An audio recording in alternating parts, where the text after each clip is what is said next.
If you've ever wondered, am I behind or am I just chronically online?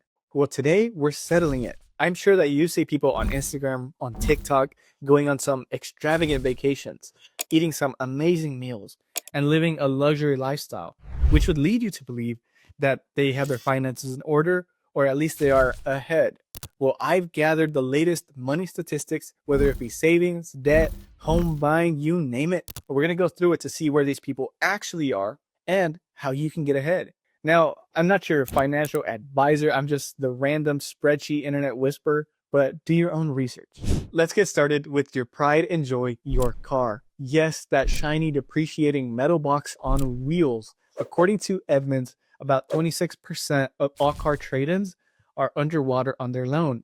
So that means that about 1 in 4 people owe more on their car than their car is worth. Now, this is called negative equity, and the average amount of negative equity is about $6,750, give or take. Now, the reason for this is longer loan terms, but shorter patience. It's 84-month loans on cars that will need therapy by year 5. So by the time that you're done paying for your 2020 Kia Soul, by then it'll be so dead to you, it'll just be a Soul by that point. So the moral of the story here is to buy used, buy smart, and if your car payment is eating 30% of your income or more, well, you don't own the car. That car owns you. Now let's talk about the American dream, home ownership, which used to be a sign of success. But nowadays, it's more of a side quest that takes you 20 years and 3 co-signers to get done. According to the National Association of Realtors, the median age of a first-time home buyer is about 40 years old. Now that's up from 33 just a few years ago. So by the time that most people buy their first house, their knees make more noise than the front door does. Even crazier is that first timers now make up only 21% of total home buyers in the market. That's the lowest since the 1980s. Now I know that this has to do with a lot of other factors than just your income, because you got inflation, you got the super high housing costs in the market, but there are still things that me and you can do to put ourselves in a better position, because more important than the money that you spend on a mortgage is the money that you don't spend on the mortgage, such as the money that sometimes we spend door dashing our burritos and getting rid of all our investment capital. So rent smart where you can and spend your money intentionally. Moving on to your most anxiety inducing activity of the day, checking your bank balance. We'll see that according to Bankrate, the median American has about $8,000 saved. That's right. The average American is $8,000 away from having nothing, from being broke. So if you have 10K saved, well, congratulations, you are ahead, but you're still behind inflation. You're still going to lose money if you don't put that to work somewhere smartly and strategically. Here's what most people get wrong though. They obsess over returns instead of obsessing and establishing over a savings rate.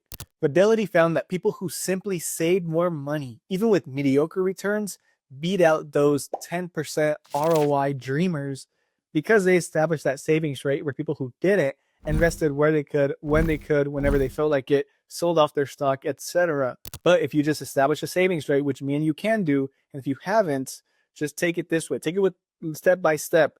This year, decide to yourself, okay, I'm going to start allocating 3% of all my income. That's a small amount to get started, which the more you can save, the better.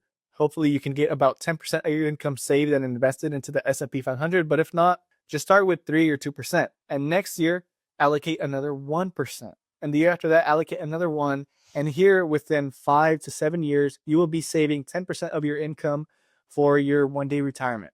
Everybody wants to be the top 10%. It sounds great until you see what it actually takes. See, according to the Federal Reserve's 2025 Survey of Consumer Finances, you need about $1.06 million in order to be considered top 10% in net worth.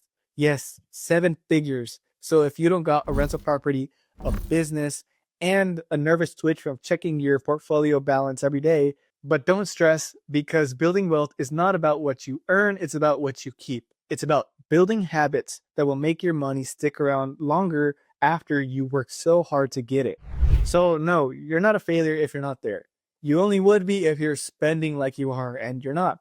Yes, I am side-eyeing that daily latte self-care Uber Eats combo that you may do. By now, you should have a good idea on where you stand in all these different topics. So if you'd enjoyed the video so far, make sure to give us a subscribe, hit the like button. It helps out the channel so much. I like talking to you guys. I like seeing what you guys think.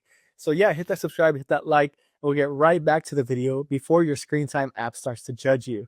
So our cheat sheet to getting ahead and all this, summarized in a nice little 4-point thing, is number one, track everything, your subscriptions, everywhere your money goes. Yes, even that random gym membership from 2022 that you forgot to cancel. Number two is going to be avoid dumb debt, expensive cars for no reason other than having a higher status, credit cards, buy now, pay later. It's all just rent for things that you already regret. Number three is going to be save like you mean it. We set to shoot for 10% of a savings rate, but work for 20.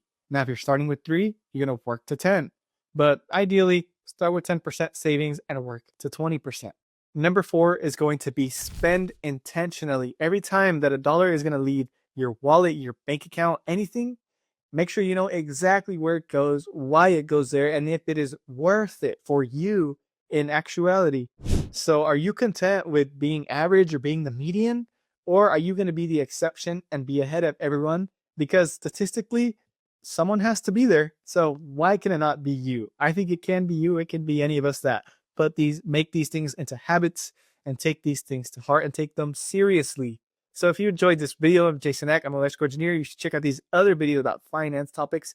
And also, if you haven't heard about Jesus Christ, he died for us on the cross about 2,000 years ago. Check these videos out. Hit that subscribe, hit the like button.